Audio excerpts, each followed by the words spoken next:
Space Shuttle, this is flight safety. Keep your hands on the handrail or inside the vehicle and remain seated while in motion. You are clear for launch. Have a great flight to Starport 75. Hey, Glenn. Hey, Chris. How are you? I'm doing great, man. I'm looking forward to our time together here. Good. You know, you want to know why?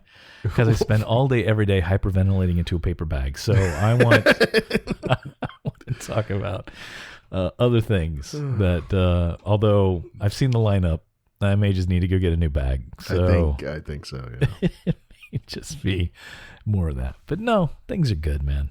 Yeah. Good. I miss seeing you, though. Even though it was like just a couple hours you were here. It was nice seeing you. Yeah. It was. It really was. It was, and it seems like it went by really quick.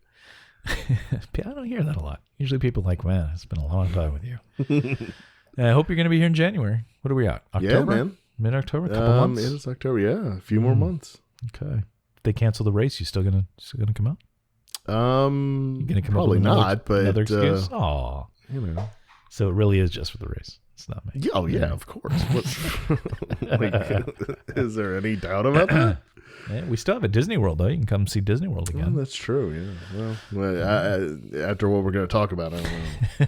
All right, well, let's get into that. I'm trying to be better about time management. People are busy. People don't want to hear me yapping about junk. They want all the quality information you're bringing.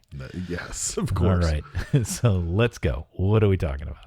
Okay, so speaking of time, when we talked last week, one thing I skipped over during the discussion of our trips to Disney World was security.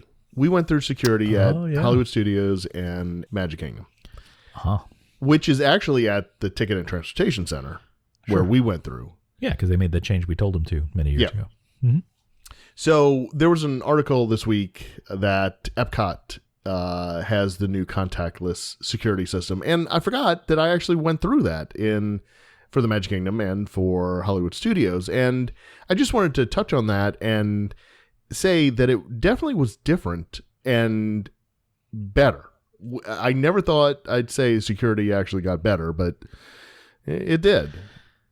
So remind me again contactless makes me think that before we were being felt up or groped as we went through, but now they're not. But I don't remember that. I think I would remember that. True. So what's new with what contact are we now missing? And how's it work?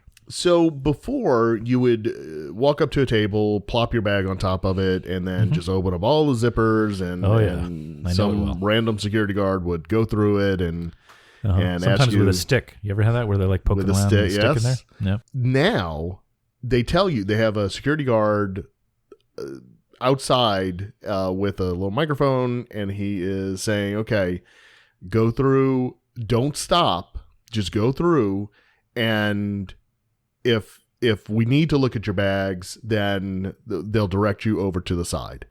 So you just walk through these scanners, and of course, because at both places, of course, they tag me because I have my camera bag. Well, look at you. I mean, so I'm used to it's like, okay, fine, no big deal. So I went over to, they do just like they used to have, went over to the separate table. There's a security guard there, asked you to open everything up. He really didn't touch anything in the bag.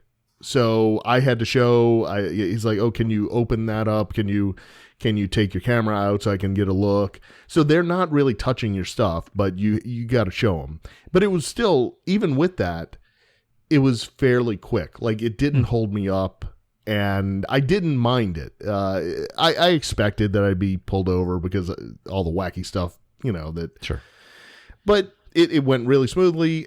Everybody else in my family, they just walked through. They were waiting on me, rolling their eyes. But the long lines that used to be at security really aren't there anymore. You pretty much just walk through, and it's really nice. So I got to give it to Disney. They've done if this technology works and really stops people that have dangerous things without holding up the line and letting the line flow like normal, then I applaud them for making this change. So the idea being that and I remember we talked about this a while ago, but thankfully I forget everything. So it's like every day is a brand new day.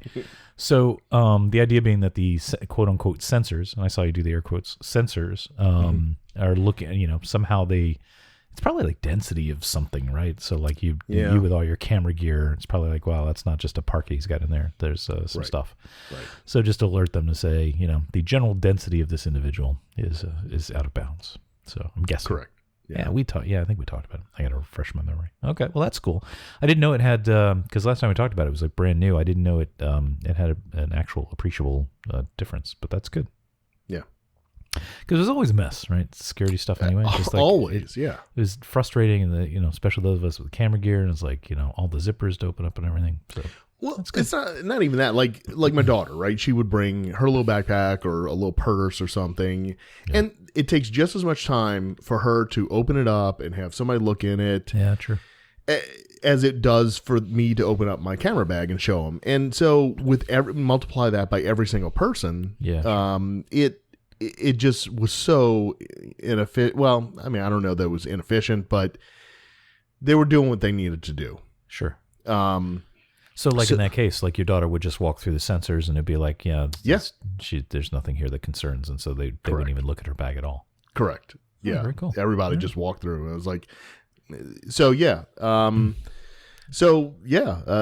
never thought I would say that, going through security actually got better, but it did. It did. So good. I just wanted to call that out. I completely forgot. I passed over it because I was talking about how I needed to get through security quickly to get to the gates to get on Rise of the Resistance, right? Well, that's good. Otherwise, you might have missed it then. Well, 100%, yeah. Yeah.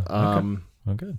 So anyway, them installing it in Epcot this week reminded me of it, and I just wanted to, review that. Well, it's important to keep the people moving, Glenn. You gotta keep the people moving through the park. Yep, so they gotta get in the park so they can get in a 75-minute line for Mad Tea Party. No, thank you. But you didn't pick up on my segue. You got to keep the people moving into the park. Oh, yeah. Man, you're out of practice or something. What's going on? You got COVID brain. Something's happening. I'm sorry. I'm thinking ahead with when I get to the crowds discussion, but yes. Oh, is that coming up? Good, because I have things to say about that. So. You have things to say. So the next item, go ahead. No, I was going to say because it's directly affecting our family plans for this coming week. So I'm curious to chat with you about it. All right. So, but let me try this again. Yeah. Because it's important. You got to keep the people moving at the park.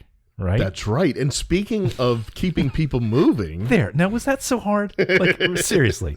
Do you got to go to college to learn that? No. Oh, man. All right. So speaking of the people mover, what about it? So news item today, came out today that the refurbishment has been extended through December 26th. How did I not even realize that this was what am I asking? Did this never reopen with the park, or did it open and they shut it down? Oh, okay. That's why. And it's the first time that the trains are still on the track and they're just not moving. They're just sitting there. They're not in the storage facility or anything. They're just. That's weird. Right. Yes, it is. Well, But it's like they just turn the switch off and just have never come back to turn it back on. But it's under, quote, refurbishment, right? Yeah. So what I have read about this in the past is that they were having, and I think we talked about it on the earlier podcast episodes, the People Mover was having issues earlier this year, and some of it was with the ramp going up, it started smoking and stuff. Okay. So they had to shut it down for a couple days for that. But then on the ride itself, one of the cars started smoking. Oh gosh. Yeah, and so they shut it down and said, okay, we need to take a look at this and refurbish it and all.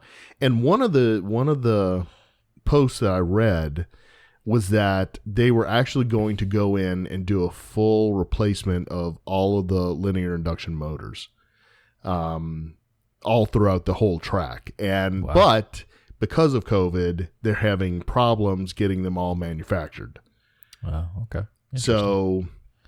So that's why it keeps getting extended, I believe, because they simply don't have. They're not working on it even. I mean, yeah, that's not something you can pop down to Home Depot and pick up. I'm gonna guess. Yeah.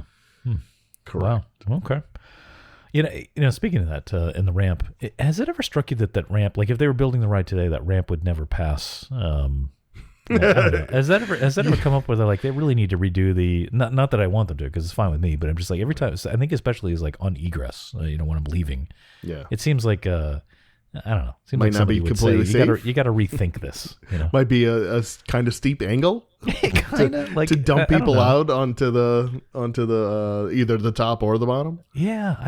I've never heard of anybody getting hurt, but it always seems like this seems kind of iffy. Especially at the top, as you're, and that's why they have the cast member at the bottom. Move along, to watch. Well, they have to stop it at a point, because if it gets jammed up top, then you're just sending more people up there.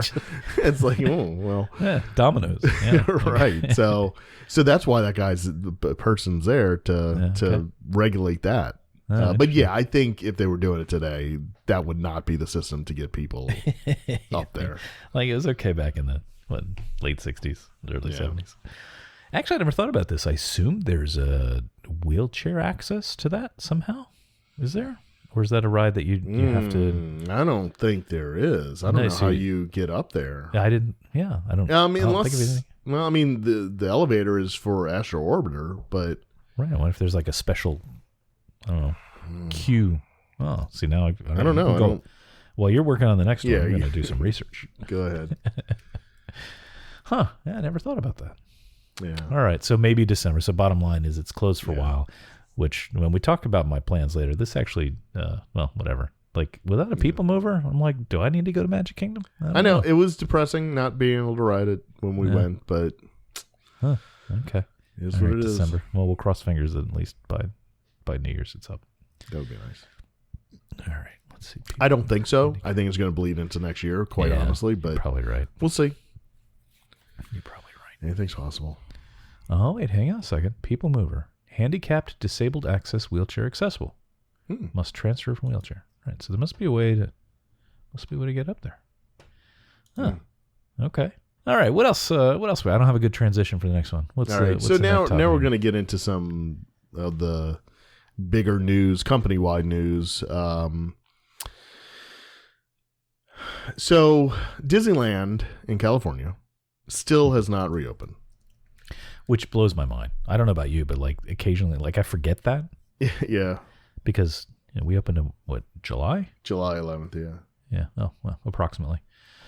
Huh. So it's just bizarre to me that that's still closed. Just think they got to be losing some money, don't you think? Yeah, they are, and so Disney is begging the governor of California to let them reopen. And so a couple weeks ago, the government said, okay, sure, we'll put out our guidelines. And they let Disney and Universal look at them first.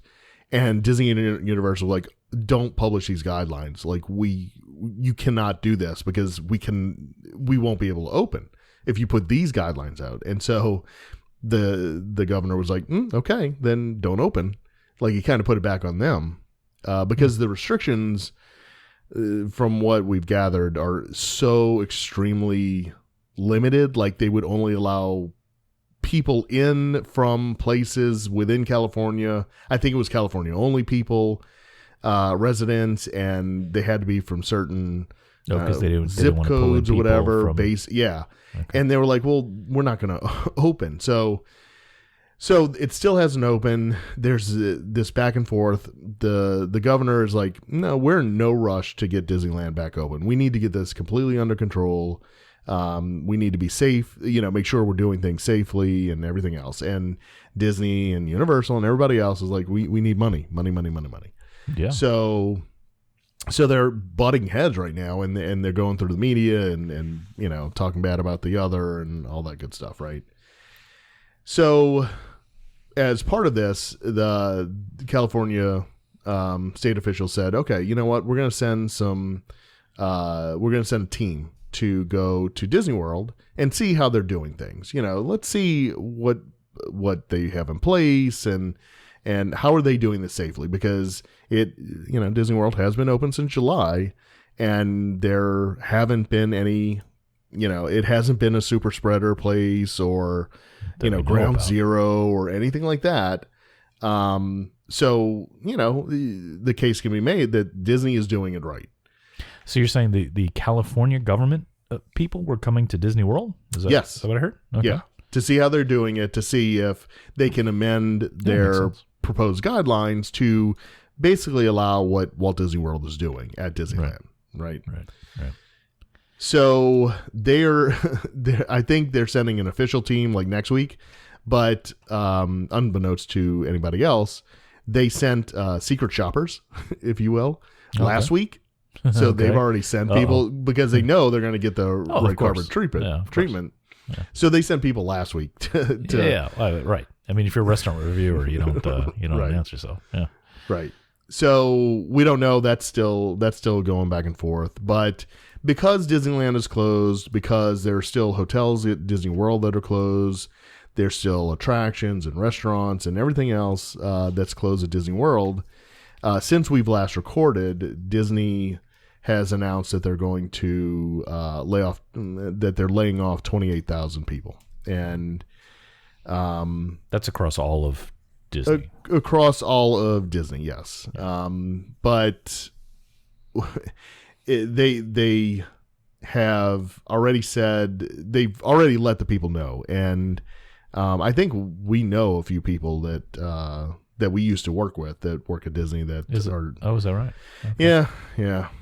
So it affected a lot of people. I follow, a ton of people on Instagram and a lot of cast members, and they were posting that they were, let go. And the last couple of weeks have been a really dark time for the cast members, because even the ones that are saved and have a job, they feel bad because there are thousands of other people, the people they worked with that, got the call that said they're not, they're getting laid off. So, Anyway, I don't know what the answer is. We talked about it last episode that I think Disney World, I was very skeptical about Disney World opening. Mm-hmm. I said I wouldn't go there. I went and I saw what they did, and I think Disney World as a microcosm of the world, I think it's showing that if you wear masks, if everybody is forced to wear a mask and everybody is forced to social distance, that it can be somewhat contained, right? You're not introducing the spreading. So I think if they would do that in Disneyland and allow them to open, it would be good for Disney, but it would also be good for California because you would get some money going and new tax revenue and everything else. So, I mean, California's missing out on some of it because they aren't letting them reopen. Yeah, of course. So I don't know. Go ahead. You have thoughts? No, I always have thoughts. They're never quality, but I always have thoughts. Yeah, I mean, speaking of Disney World, it is kind of surprising. I certainly would have put money that by now, where are we at? 2 months, 3 months, 3 months into the reopening. I really would have thought by now, and not that I wished it, but I thought by now, just given the number of people involved, that somehow there would have been some outbreak somewhere that somebody traced back to some trip to Disney World. It just seemed like that was going to be, a given. So I'm glad it hasn't. I'm still cautiously concerned about it, given, the story we'll talk about a little bit about, rising attendance numbers. Mm-hmm. That, is it just Russian roulette, and eventually luck is going to, work against them. We'll see. But I am shocked about Disneyland. I mean, are you shocked at all? Like, I would have thought Disney would have had more pressure on the, not say it's right or wrong or whatever, but just seems like, Disney and other entities there would have had more sway with the government to get something in place by now that they would have been able to work with. But, I understand California's point too. And I was looking at some numbers, I think yesterday, where California still, even though they're doing, it's a little surprising how much they're locked down in that state. And yet like the positivity rate and infection rate is still not dropping as much as it has in, say, New York and other places. So I'm not sure why that would be, but it does seem like a little like, well, why, if I were Disney, I'd be like, well, why is this, this is working in Florida. What would be different here? Like, why couldn't we get something reasonable in place that would mimic that? Even if it was, and maybe, I don't know, who knows what it sounds like you have more of the details, but even if it was like, because like Disney's, working at whatever, 25% capacity, whatever we're going to talk about. Even if it was like, okay, Disneyland will work at 5% capacity, just something like we talked about in shows in the past, is like something to get it to the wheels going turning again. Yeah, exactly. So I don't know. They got to, well, I was going to say they got to come to some agreement soon, but maybe not. But that's just bizarre. I mean, that is a massive, and not only Disneyland itself, but all the stuff directly around it, which is, as you know, there's stuff more immediately around there that depends on Disneyland being open to run. So just such a massive economic hit. I mean, not that you don't want people to be safe, but you think by now they would have found some guidelines to do that. But sure, I don't know. I wonder if that's part of it. Is that because I'm trying to think about what might be different. Not that they're doing the direct comparison, but I wonder if, because Disneyland is kind of its own, for the most part, it's kind of its own universe out there, so to speak. Where Disneyland, if you open Disneyland, you're creating a lot more activity and all those things directly surrounding it, maybe a little more so than Disney World. I don't know. Honestly, I think it's the perception. I think if the governor says, yeah, you know what, Disneyland and Universal Hollywood can reopen, then you're putting it out there that everything's back to normal, right? That was the whole, issue with Walt Disney World. When they said, hey, we're going to reopen, and people were like, oh my God, don't reopen. And it was about, it was about normalcy, right? And the argument for and against it. Did they open too soon, to show that we really aren't in a normal state? Or do we need them to open to show that we are getting back to normal? So that's the two sides. And I think that's more of what the governor of California is saying, is that, we don't want Disneyland we just don't want Disneyland to reopen, because we don't want to put that out there that, oh, if Disneyland's open, then why can't everything be open? And I was just about to say it's a slippery slope kind of. Yeah. Well, Knott's Berry Farm, is it? I don't know if that still exists. That's not that much different than Disneyland. Yeah. Why can't we reopen then suddenly? Well, I think a big problem on your hands. Yeah, and I think, saying a theme park is open and safe to go to, it's a theme, it's entertainment, right? It's fun. It's but it's not without restrictions, though. I mean, to me. Oh no, trust me, I know. as you well know.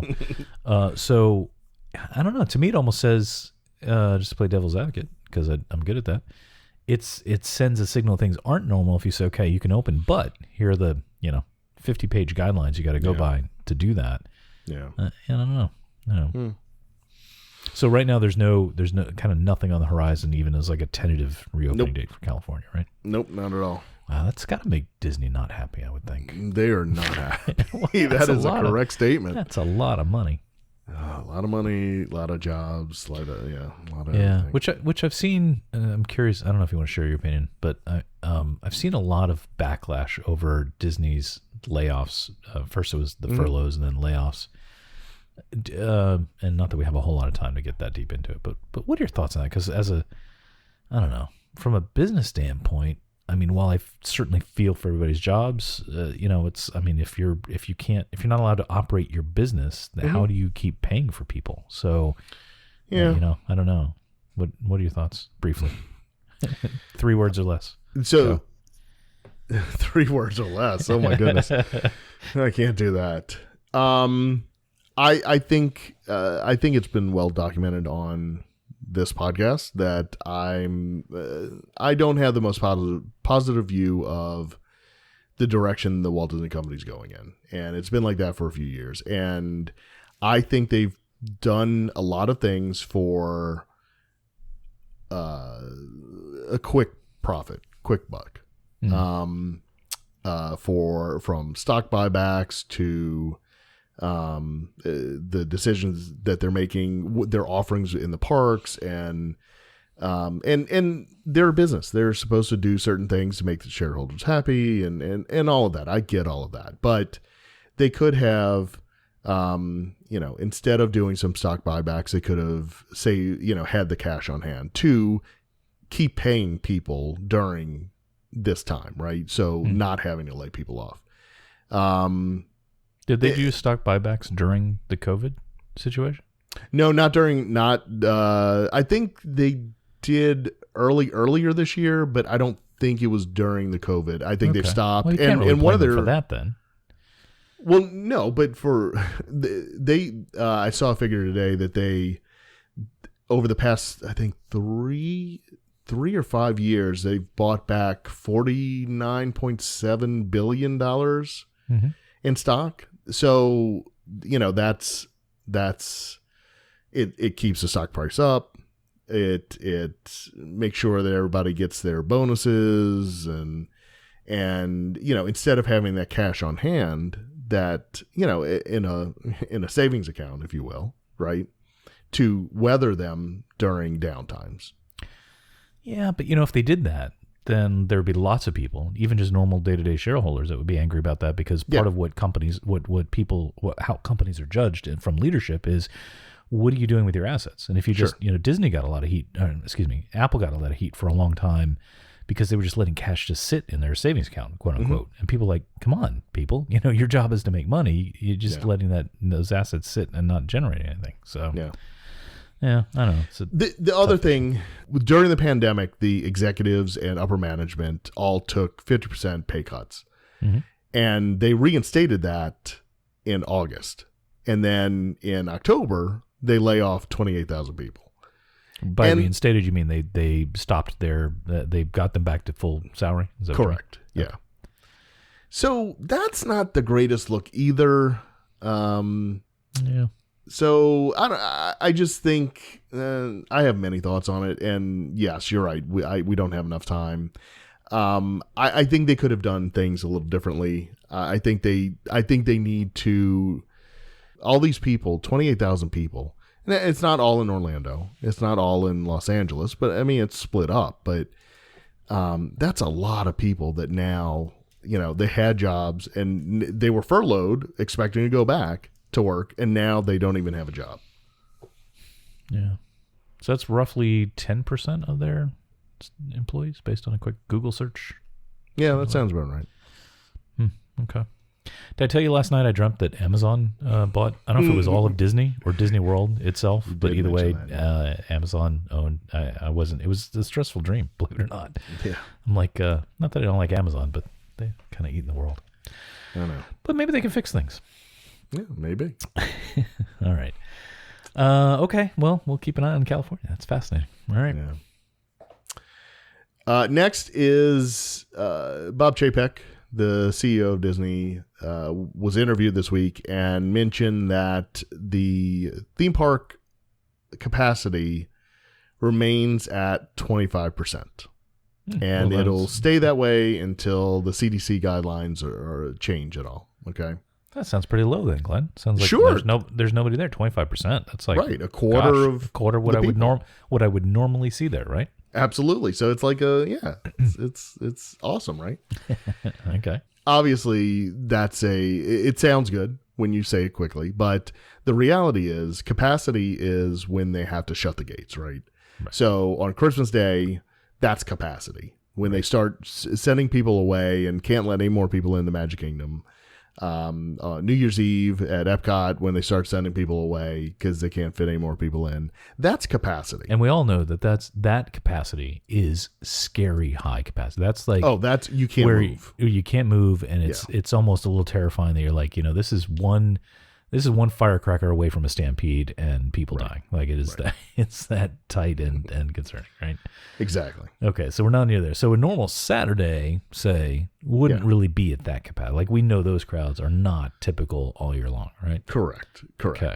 So if we do some math, what does that tell us? I think Motley Fool, they did a quick math based on the estimated total number of visitors from 2019 divided it by 365 to get an average attendance for the parks. And what it turns out is that the 25% of capacity is really, for the Magic Kingdom, really equates to about 40% of an average day. With a lot of asterisks next to that. With yes. A lot, yeah. I mean, right. It depends. You're talking, time of year. I mean, there's a lot of factors. But no, I meant in the other way around is that, yes, maybe 40%, but given the situations at the park, meaning a lot of things are closed, in that the lines are outside of the buildings now, so that leaves a lot more people kind of in the walkways. I from things I've seen, it looks even on par with an average Saturday based on what I've seen in some recent ones. At least, yeah, you're right. So it's limited hours. So it's not even open like 12 hours. It's limited hours, about 10 hours a day. The parks are open. Yeah. Restaurants are still closed. Magic Kingdom has 3 restaurants. That's insane. 3. That's it. So at lunchtime, guess what? Everybody has to mobile order. But what happens is everybody is standing in the middle of the walkway waiting to be called.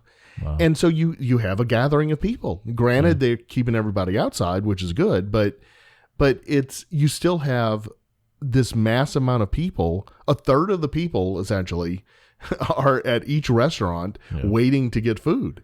Now, and did waiting you experience that? to I go remember eat. you saying that before. You shared a video with me today that showed that clearly. I don't remember you saying that you had that much of an issue with that, but maybe I fell asleep. I don't know. No, we did. So we ate at Magic Kingdom. We ate at Pecos Bill's. Yeah. And we mobile ordered. Yeah. And we were sitting. There's only one entrance to. They've closed off all the other entrances, and they're only allowing one entrance in, and then multiple exits out. Right. And they have cast members at each door to make sure the other traffic isn't going in. Right. Okay. So you can only get in once your order is complete. So everybody literally just stood in that walkway between Adventureland and Frontierland. And everybody's just standing there filtering out into the main by Splash Mountain and the main Frontierland, to the point that when their little parade started, they had the cavalcade? The cavalcade, yeah. Uh-huh. They had to shoo people out of the way that were waiting for their food, for their orders to be ready. Wow. So yeah, we absolutely, and we were saying, this is, everybody around us is like, this is ridiculous. Everybody's just standing here so close to each other, just waiting to get in. So bottom line is, the empty parks that we saw back in July and August are a thing of the past at this point, right? Because at 20, and we got to believe they're at that 25% because tickets, reservations, whatever we're calling them, at least from my looking at them, they seem to be hard to come by, especially for Magic Kingdom for weekends and stuff. So, yeah. So, okay. Anything else before I jump into? I have thoughts. I have feels about this I want to share. Well, so yes. So when we went 2 weeks ago, the lines were long for the attractions, and I know where the ends of the lines were for certain things, and you actually pointed out, and I completely forgot. There's nothing big about Columbus Day here in Louisiana or New Orleans. Like, we're not. Yep. So I forgot it was Columbus Day weekend. And there was some video that somebody went to the Magic Kingdom yesterday and Tuesday after Columbus Day and showed the lines. And then today there was a post on one of the sites, pictures of the lines today in Hollywood Studios. And where I remember the ends of all of these lines, they were pretty much double the last couple of days. Wow. And they were insane when we were there, to think that, to the point that the Millennium Falcon, the line went, when we were there, it went all the way to where the droid factory is. Okay, so if you can imagine, it winds along where Kylo Ren's TIE Fighter is, and then so it was that long when we were there, and that's why we didn't ride it. But it was so long today that they had to actually open up the doors to the backstage area, and they had to filter the line through the backstage cast member area. Wow. Because it was, and then come back into the park, because there were so many people there in line. Wow. It's almost like they picked, I don't know that, I mean, Columbus Day isn't a big deal, but I will say local schools, I think, were closed for Columbus Day. Not for Columbus Day, but it's like a teacher work day or something. But still, these were like during the week, what would have been still the normal, Right. School week.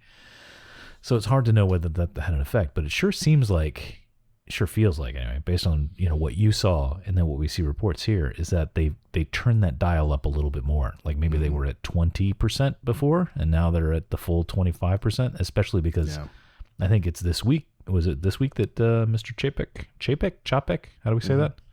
I say Chapek. I really call him by a different name, but I'm just going to call on him here Bob. we'll call him Chapek. I'm just going to call him Bob, because wasn't it this week that he said they're at 25%, or was it previously? This week. So it makes me wonder, because that was said this week, that maybe this October 12th or whatever was kind of a date on the calendar to dial up the attendance even more. And that absolutely could be it. Yeah. Okay. Well, if it's okay, I'm going to jump in a little bit. So, my wife and I were planning to go to a Disney park, and I vented to you a long time ago about how difficult it was for us to get reservations as annual pass holders. But 2 months ago, I think it was 2 months ago, 6 weeks ago, I booked this coming Sunday for the Magic Kingdom. And it's my wife's and my anniversary. We're going to go out and have what we thought would be a nice, relaxing time. But honestly, looking at these videos that you've shared, which, by the way, my wife thinks you're just sharing negative-looking videos because you don't want us to have fun because you just went and you just want to lord it over us. But I tried to dissuade her. But I think she might be right. The reason is because I don't want you to have a bad time, because I don't want you to get out there and say, "Oh my God, Glenn, what did I get into?" Yeah. This is insane. That's what it looks like to me. I mean, and the combination, I was already on the fence, and we've talked about it before, of, all right, I got to wear a mask in the heat, number one. I can't do all the things, number two. Number three, the ride lines are getting even longer, and so, I'm losing that benefit. And now looking at the crowds that are there, I'm like, and not like, just in these times to be like, I don't want to spend the whole time going, am I too close to this person? Am I too close to this person? Is this too close? Like, and just kind of, I'm constantly trying to avoid people anyway. Right. And so, when you add, just in general, right. Nothing to do with the pandemic, but you add that on top, but you know what I mean? It's just now, and granted, some people can go cause they're more normal, as opposed to me, and they can just have a good time and not deal with it. But at least what I'm seeing in these videos is like, that seems like too high to me. It seems like there's just too many people there given the trade-offs for it. Like, it'd be one thing to go if it's wide open spaces, and that's what, we were kind of hoping we'd get, and you're just kind of meandering around and, enjoying that kind of empty park. But boy, that is not what the recent videos from Magic Kingdom look like. So I actually canceled our Magic Kingdom reservations. Okay. And I'm not sure we're even going to go still for some reasons, but I moved them over to Epcot only for the reason that I think Epcot's much broader, wider open park, and so I feel like at 25% of its capacity, if that's what, and it seems like there are more reservations available to Epcot, which tells me they're not packing him as tightly. Yeah. So we moved it over there. So if we do go, at least we won't feel quite as concerned or pressured, and it's not, I don't want people to think like, oh gosh, what a weenie, he's so worried about the virus. But yes, I am. Yeah. But two, it just doesn't look comfortable. It's like, it doesn't, it just doesn't look like fun. And you watch these videos and it's not what I saw in your pictures. So it's interesting to me, but you see, I'm not, well, mine are kind of staged. I'm very patient with, no, but even so, like it just doesn't look fun. Like, it's not even like, could I go? Sure. Does it look fun? Does it look like it's worth me getting a babysitter and and going to do all this? And I'm like, you got to wear masks, and then all these people, and there were, like, they showed video of, I think it were 2 of the 3 restaurants, and I didn't count every one of them, but it had to have been, I don't know, 50 to 100 people kind of milling about waiting for their mobile order, which even, pre-COVID times, that was always a cluster was, when people were waiting for mobile orders. So it doesn't look like fun. I'm like, I wouldn't get on any rides because they're all an hour. Well, that's an exaggeration. 30 to 90 minute wait, it seems like. That's not an exaggeration. No? Okay. Well, I'm trying to be fair. Yeah. So it just doesn't look like fun. And nothing against Disney. Given what they're trying to do, they're trying to keep people safe. I get it. But it sure seems like it's crossed the line from, 25% just seems too high, I guess, from my take. What I will say is, it's too high. The current levels are too high for what they're offering. And what I mean by that is what we just said, the shorter hours, the limited restaurant options, the attractions that aren't open, the lack of meet and greets, all of those things, no fireworks, same ticket price, by the way. Same ticket price. But all of those things, less employees, obviously. So all of those things, add up to, okay, you're still letting in X number of people, the same X number of people, but you're not increasing anything else. And so the strain it's putting on the people in line, and they can't keep doing this. Something has to give. Something does have to get. Even small things like, and maybe I'm just too sensitive to it, and I'm not there in person, so maybe it's less in effect. But I'm watching this video, and one thing I found interesting is they have so many markers on the ground of where people to stand, and it was like one area in Fantasyland where there was a queue for one ride on one side and a queue for the other ride on the other side, and so like you just see these markers, like the whole, like it just kind of blows the whole. I don't know. I mean, people early on was like, I don't want to wear a mask because I'm there to kind of like forget about COVID and all that. And I don't mean to sound like that, but it's just like, if you see 1,000 markers on the ground, stand here, don't stand there, stand here to wear a mask. It's like, this is no longer fun. This is not an enjoyable thing.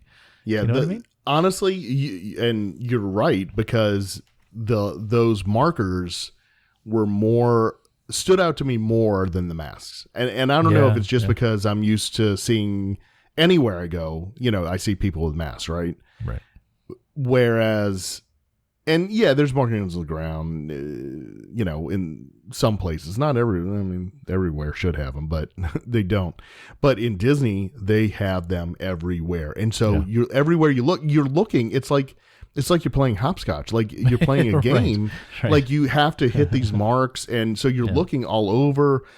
So you're looking at the ground more than you're looking at anything else, and it's in line, like inside or outside, it doesn't matter. Yeah.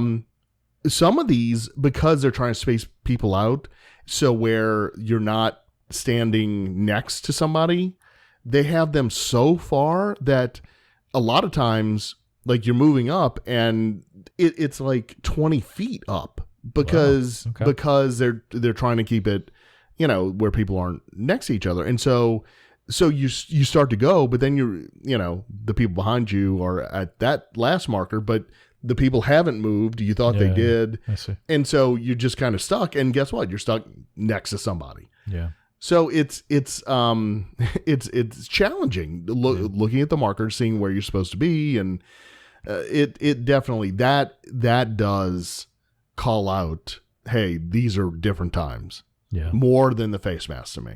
Yeah. Yeah, and I don't mean to sound a weenie, and I'll pile on and add to it, and it's another dumb thing. And I wasn't there in person, so maybe it's just in video it stands out more. Mm-hmm. But I noticed video of you'll roll your eyes at me. The trash cans at the hub. Mm-hmm. I saw these big white signs that I assume were like, "Hey, wear a mask, dummy. We got to wear masks." And I saw them lots of places, and it's just like all these things together. And I think it's because it affects me in this way, because what I really enjoy about the parks, especially the Magic Kingdom, is not the rides. Like the rides are fine, but I've been on them all, well, almost all of them. And I'll be on them again someday, hopefully. I go for because I like the vibe of the park. I like the creativity of what was constructed there and how it feels to be in the park. Mm-hmm. And so you start adding all these things to it and slapping, and I understand why they're doing it. I'm not criticizing why they're doing it, but just looking at it for where I want to spend my time and money, and like all these COVID signs and slapping these things down on the ground, and just the kind of feel of like all these people kind of milling about in these lines out in the, and it almost looks like a crowded like school hallway. It just kind of had this mayhem to it. I don't know. It just kind of, it changed. It looks like it would change the whole vibe of the park, which is the thing that I like the most about it. So yep, and it does. It absolutely does. Yeah. Okay. Well, good to know. I know something. Well, and that's why I said, my conclusion from my trip report was I wouldn't do it again. Yeah. Having been there and done it, it's not worth it.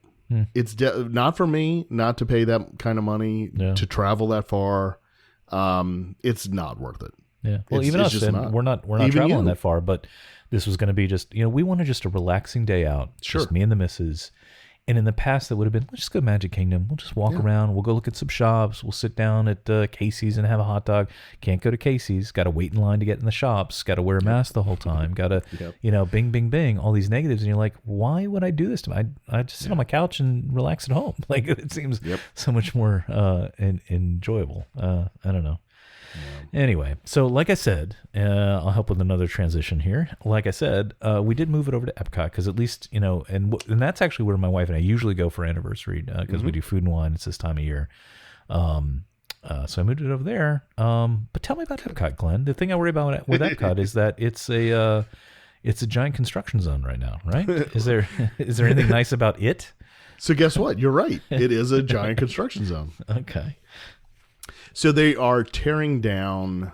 We knew this. So Innovations West. So if you're coming in the, and I had to say this every time. So if you're Epcot's upside down, so we got to right. So we're facing south when we come in the park, right? Correct. So if you walk from the main entrance under Spaceship Earth, the Communicore building on the right hand side, correct. That is actually west. That is the one that they're tearing down. Right. And that's where the Moana garden will be and all of that. So the demolition on that continues. But they've also started demolition on Electric Umbrella on the other side. Did you ever eat there? Do you know? Oh my gosh. Yeah. In fact, little trivia that nobody at all will care about, but I always think of that place because when I came down to Florida in 2000, to have my job interview at the Sentinel where I met you, I had one free night. I had my interview during the day. I went back to the hotel. I changed into some casual clothes, and I went out to Epcot by myself, and I ate my dinner sitting down at the Electric Umbrella looking at the fountain. So basically all the things that aren't there anymore is what that is eerie, Chris, and I have never heard that. Is that right? I never told you that? But I remember I called my wife, and I'm sitting there at the Electric Umbrella looking at the fountain. I said, I think the interview went pretty well. Might have a job. So, and there you go. That is it. I'm floored because I moved down to Orlando in December of '94, and my sister came with me, and we drove down in two separate cars so that we could move all my stuff. And the first night we were there, she and I went to Epcot, and we ate at Electric Umbrella. And I remember we were sitting outside on one of the tables, and I actually told her, I said, Tiffany, I don't know if I'm doing the right thing or not moving here. I am so scared. But that being there, and it was a sense of normalcy for me, because Disney is like a second home to me, and that's what calmed me down, and so that is the weirdest thing. I never knew you had reservations about coming to Orlando. That's wild. Okay. Oh yeah, I mean, goodness, yeah, it was 23, and the mistake you made was leaving, by the way, but by myself and. I didn't know anybody, and anyway, so but that is so weird that we both that is it could have been the same table for all we know. It could have been. It could have been. That is wild. So anyway, so that is being torn out, and it's going to become. Thanks. Thanks for memory lane. And by the way, that thing is gone now. It's going to become a Starbucks. No, it's not. That's where joke, right? where Starbucks. No, that's where Starbucks is. You're killing me. I mean, I know I hate Starbucks, but that's come on. Yeah, man. I mean, not the electric umbrella is kind of, anyway, but really? Yeah. All right. So a little bit Why of trivia about Was that electric always umbrella. the plan? I don't remember that being the plan. What's that? Or is this a post-COVID plan? Oh, no. This was part of the whole, because they had to rip out the existing Starbucks on the Yeah, no, I get that. west side at the Fountain View. And so, they had to find a place for it. So that's it. Okay. So lots being torn down. And Mouse Gear, too, Yeah. right? Didn't I see that somewhere? Mouse Gear's it's being renovated. I don't know when that's going to open. But a little trivia about Electric Umbrella. Do you know who Raleigh Crump is? No. Okay, so he was an Imagineer, and he's still alive, but he is the Imagineer who designed the outside of It's a Small World for the World's Fair, and then again at Disneyland and Disney World. Oh gosh, he designed the first part of the Haunted Mansion from when you start until you get to the graveyard is from the time you start till the time you hit the ballroom is pretty much all Raleigh Crump.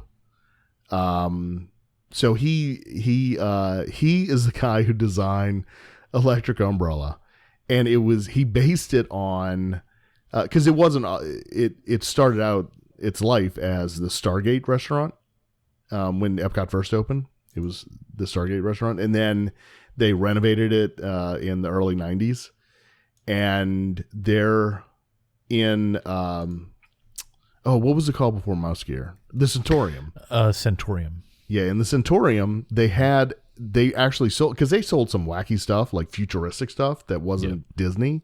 Yep. And they had an umbrella that lit up, and it was called the Electric Umbrella. And so he designed the Electric Umbrella restaurant with all those wacky colors and everything else. And if you think about, the Haunted Mansion and the outside of It's a Small World, it's kind of whimsy, right? It's whimsical. And so he based it on that product. And Raleigh Crump actually designed the Electric Umbrella. Okay. Yeah. I never even thought about where the name came from. That's awesome. Yeah. That's great. I learned something. I should have known that name, apparently. Good Lord. Sorry. Yeah, I'm terrible with names anyway. I barely remember mine most days. But. So there's in Epcot there's still a lot going on, right? Ratatouille, there's the Guardians of the Galaxy ride, there's the Play Pavilion. So the Play Pavilion is getting a new roof, so they are continuing construction on it. Guardians of the Galaxy, they're continuing construction. It should still open next year. Before the 50th anniversary. Mm-hmm. And then, but I'm hearing this week that Ratatouille, even though the facade is pretty much all done in the back of France and where the entrance is going to be and all, that's pretty much almost completely done. Mm-hmm. But they've stopped work on the actual ride, and I actually saw this, two different sources, that they've said that it's not a priority project. So what? They've stopped work on the ride, and it doesn't have an opening date, even though it looks like it's the most complete. It's probably not going to open until next year at the earliest. I guess I could kind of see that. I don't know how to put it into words, but I guess, that last 10% of that project is probably a tremendous amount of work and getting everybody trained and launching. And you're like, well, if we don't really have the crowds now to, we don't really need to absorb crowds with a ride. Right. Plus they miss out on the whole marketing pop of now it's open, right? Mm-hmm. If you've got limited attendance, then you can't really take full advantage of that. So I guess I can kind of see some logic there. Yeah. That said, I was looking forward to it though. I love that movie. I don't know. Every time I watch it, I love that movie. So and the ride looks cool from what I say. Where is it? France now, right? Yeah. I guess that makes sense. Yeah, of course. Yeah.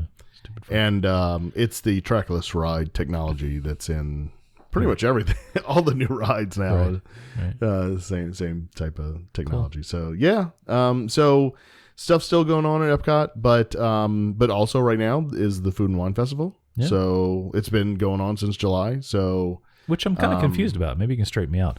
I thought at the original at the kind of beginning of the pandemic that they kind of renamed. I thought they were kind of reimagining Food and Wine this year because of COVID. But I looked at it today, and it's like, because we were wondering, well, if we went, what would Epcot be like? And it seems like it's most. I mean, maybe there's fewer places, but it seems like the structure and the name and everything's pretty much the same. So, is there anything different about Food and Wine this year? There's no concerts. There's usually concerts, right? And really. The difference is what is Starship going to do this year? I know, right? The difference is that the actual restaurants in World Showcase, they are not open. A lot of them are still not open because they don't have the people from the countries that they normally would have, right? They got rid of all those folks, yeah. Yeah, so the actual, Food and Wine Festival booths, that's your restaurants. Pretty much. So that's kind of the difference, is that more emphasis is put on those booths than the actual restaurants in the countries. I see. Okay. Which is all we really do, Food and Wine anyway. So, okay. I don't know. So what do you think? Is it, the only thing that worries me is all the construction and walls and stuff. Is it worth going, you think? Should we go? Sure. Yeah, absolutely. All right. Yeah, maybe we'll do that. The fountain is still covered up, right? No, actually, they took the scaffolding down today, so you'll be able to see the tippy top of it. Oh, okay. Yeah.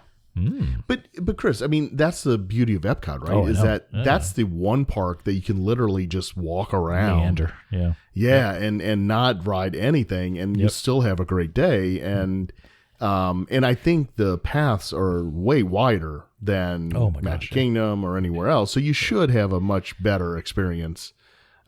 Staying away from people and doing what you want to do. So I think it was brilliant to move it over to Epcot. Wow, brilliant. Yeah, brilliant. All right, that's gosh, I never get that kind of praise.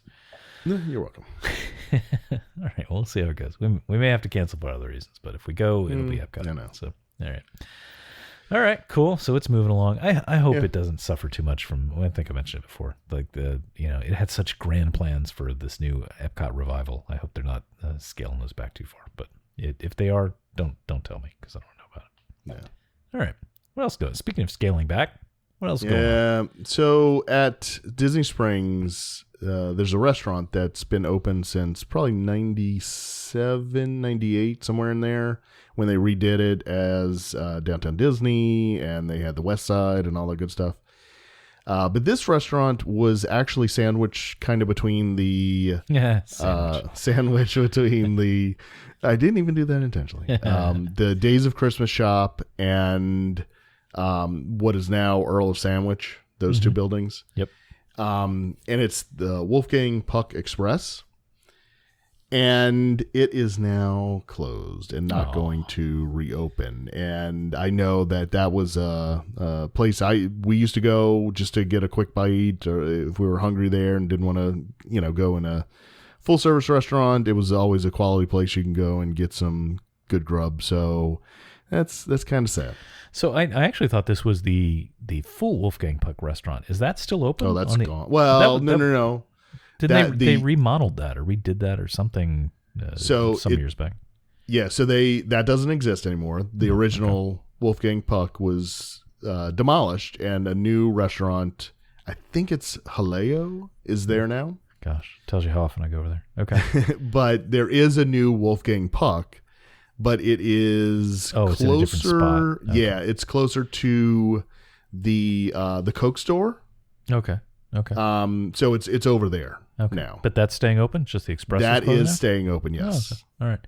Yeah. It's kind of surprising to me, not that people are lining up to go to Wolfgang Puck's, but just that with Disney Springs, just, the large number of crowds going. It's been very popular since they redid it all that they couldn't make a go of it there, but whatever.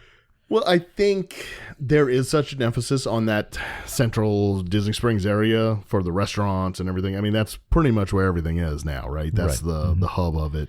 That this was so far off of the beaten path. But it's by Earl of Sandwich, right? That place is always mobbed. Yeah, but even then, I mean, it's hidden. I mean, you really have to go around the building to even know it's there. So, I see. Okay. That makes sense. Yeah. Yeah. Okay. So. Maybe they'll put another chicken guy over there. Need another one of those. That would be good. I still want to try that place. Oh, want to try some donkey sauce. You didn't go to Disney Springs when you were here, we were going to, but we were whooped, man. Well, I know somebody. She's in the medical profession, so may have influenced her. But they had like family visiting, and they were like, well, they didn't want to go to the parks or whatever. Let's go somewhere. They went to, and this is probably a month or so ago, and they went to Disney Springs, got like out of the parking lot to go, and they're in the thing. Yeah. It was so crowded that they just immediately turned around and left. Like they weren't even gonna worry about it. So that does not surprise me. Yeah, crazy. All right. I've heard that place is pretty wild. Yeah, kind of makes sense. But again, we haven't heard about any sort of concern, effect out of that. Nobody's traced back, as far as I know, right, any illness to people being there. But who knows? All right. What's up next? So the last news item I have is just a fun one that the Disney so apparently this is the first time ever in history that all 4 Disney cruise ships are in the same port. Wow. Okay. And where are they? They are in France. Why? In Brest, Brest. Yeah. Okay. They are all there. What are they I doing? don't know why. They're just parked. Having a little cavalcade. A little, What do they call that at a football game? What do you call it? A tailgate? Have a little tailgate party out there? Yeah. Tailgate, yeah. Wow. Yeah, I see some of the pictures and stuff you're sharing. That's pretty wild. It is. And it's wild to think that, I mean, it makes sense, I guess, that they never would have really met up before. You don't, as a cruise ship company, you really don't want that, right? You want to spread them around so you're making some money some places. Right.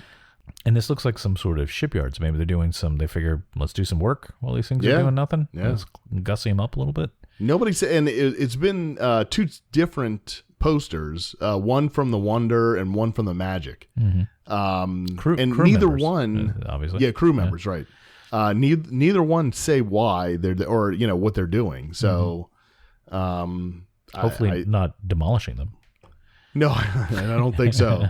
I think they're literally just parking them and just like I mean, you got to figure their main goal is let's find some place inexpensive to put them, and then perhaps because they got to pay money to have these things places. 3 of them were in Cocoa for a while, right? Yeah, So wow, they're all over there. And actually, the Wonder was the one that wasn't there because it was in. Well, San you got to Diego, send out. It was the scouting party, right? To go find another. It's like I'll find a place, guys, right, or ladies, I guess, ships.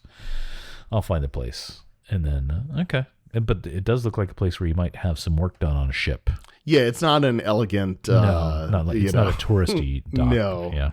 It's definitely a shipyard. Yeah. Okay. Well, that's fine. Take advantage of it. Man, I miss those. It's been 2 years since our last cruise. And I'm starting to get a little itchy, a little jumpy, a little twitchy. So hopefully, maybe next year, maybe.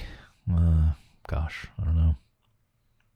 Not related to Disney, and I guess it's not too surprising, but I've seen recent articles where the cruise industry is being hit so hard that they're starting to basically sell off their older ships for basically salvage, because it costs them money to maintain the ships. Even if ships fully paid for, you got to pay to you can't just let it sit there and rust, and you got to park it somewhere. And I mean, gosh, what parking costs at Disney World? Imagine what it costs for a ship.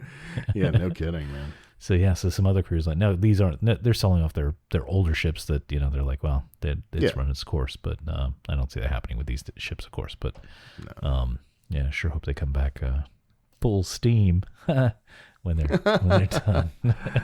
Yeah, it's that kind of night. Yeah. All right, good. Well, lots of a potpourri of topics. Thank you. Yep. That it?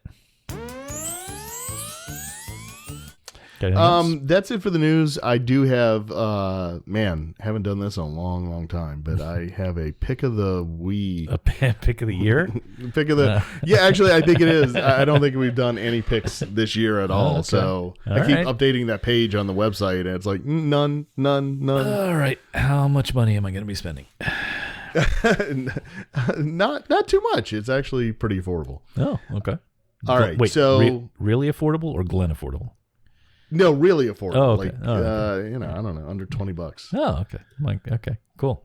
Let's hear it. All right. So I think I know I mentioned on the show quite a few times that I have a few favorites in my Disney world of sources of information and places to go to read and hear things about Disney. And as you know, I'm a fan of Disney history. And so, one of my favorite podcasts is Retro WDW. Mm-hmm.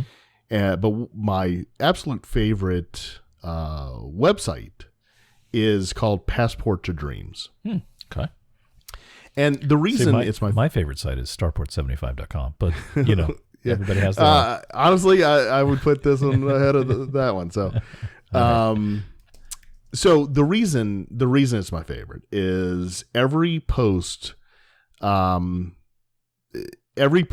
is so well researched, well written, and it's about, a lot of it is about pretty obscure things that you probably haven't even thought about, but it's so interesting about, to hear how something just fit into this, because Walt Disney World, when it first opened in the 70s, it was kind of a wacky place. It wasn't, there was the Magic Kingdom, and then they had 3-4 hotels. Mm-hmm. But they had so much else to do. They had the village. They had, the emphasis was on there was nightlife, there were sports activities you could do, there was so much else to do besides the theme parks, and they used to promote that heavily, and so this site delves into kind of the wackiness of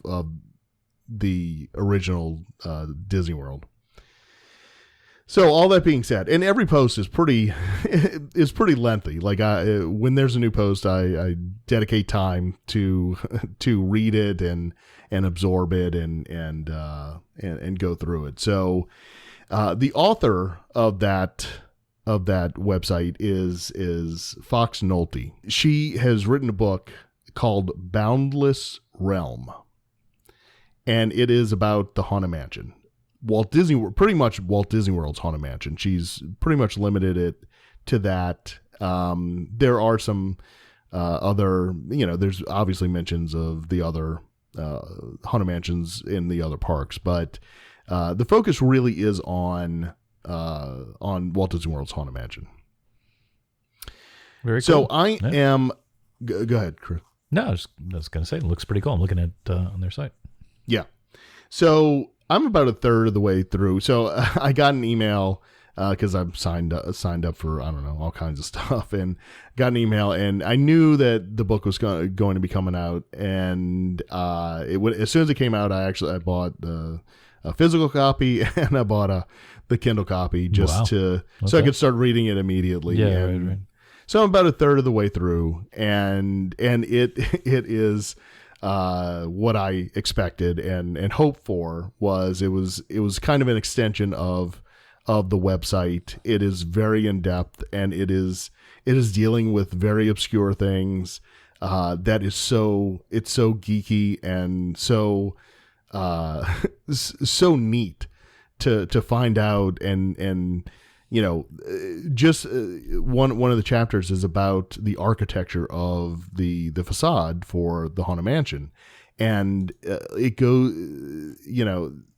the research that was done into the time period it's in, and where it really would be located on the East Coast, and it's just it's awesome. And so my pick of the week is this book. And I highly recommend it to anyone. I recommend reading the articles on the website. It's just I'm a huge fan, and I can't wait to finish the book. And that's we were talking earlier, but that's the reason I have my Kindle on my desk. Is as soon as I have any free time, I'm reading through it. So very cool. That's the book I'm reading right now. Very cool. Yeah. By Fox Nolte, is that right? Yes. Okay. Yeah. All right. Well, Very cool. and the nice thing is it's covering things that haven't been covered in other books. Right. Which is hard to do now. I mean, absolutely. There's so many, so much coverage in all different ways. So, absolutely. It's nice. a great companion book to if you have the other official Disney Haunted Mansion books and, this is a great book that really documents the real history of the Haunted Mansion. And it's not a real history book, but it tells of the thought, she tries to delve into the thought process behind why they made certain decisions and why they did certain things. Mm-hmm. So very neat. it's I know you're a very big good. Haunted Mansion fan, so it's Halloween time, so it came out at just a perfect time. Almost like it was planned that way. I know, right? Well, awesome. Maybe I'll pick it up too. Yeah, $10 on Kindle. How could you go wrong? There you go. Yeah. Very cool. All right, I'll send you the receipt for a reimbursement. Hey, that's fine. Yeah, business expense. That's right. Awesome. Nice pick. So does this mean we're going to do picks now? Or this was just a Yeah, do you have a pick? special pick? No, I don't have a pick today. Aww. No, I wasn't ready. I didn't know we were doing this again. So I got my monorail book still sitting here that I haven't gone through yet. Oh, So, yeah. I literally flipped through it. Yeah. I But, kinda did the same. Yeah, sitting right here on my desk. I'm like, you know what? I need to get back to that. Oh, my second copy of the Disneyland Taschen book came today. Oh, did it? Yeah. I added that to a Christmas list. Very cool. Second copy. Wow. Okay. Yep. You really like that book. Oh, it was a good deal, right? It was like $13 off with some coupon or something. Yeah, it was. I think $25. And I think I paid like close to 60 or something like that when it came out. Well, you're a sucker. Yeah, I completely am. Absolutely about books. Oh my god. Yeah, I hear you. Can't go wrong. But my mother raised me with the philosophy that there is always money and room for more books. Like that is not something to ever say no to. Yeah. So awesome. You got a nice library, man. Certainly one that anybody would be impressed by. So good for you. All right, buddy. Was that it? I got to go. That's it. I got to figure out whether I'm going to Epcot or not. Go and look at some food and wine menus and figure out what it would cost. Oh, I did see something. What did somebody? I think I was watching a Tim Tracker video. Oh gosh, what was it now? Oh my god. What? No, go ahead. That wasn't the reaction I was expecting.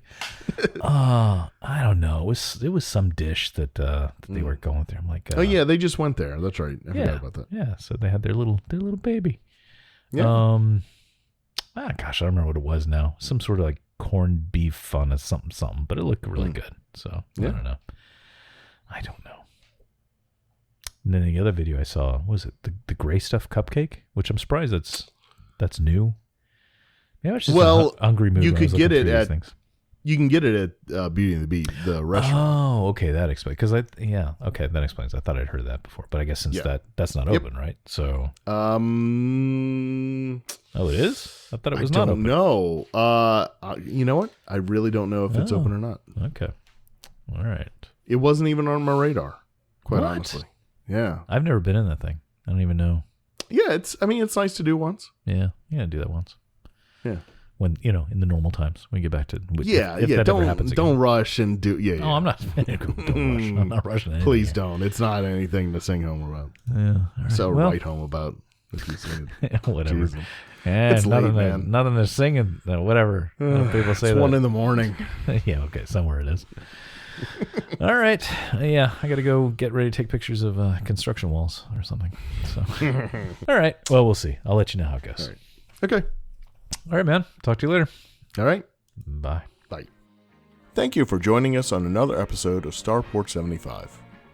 Follow Chris on Twitter and Instagram at CBGray, and Glenn on Twitter and Instagram at DizWiz. Follow the show on Twitter and Facebook at Starport75 and Instagram at TheStarport75. For all things related to the show, including show notes and links to connect with us, visit us at starport75.com.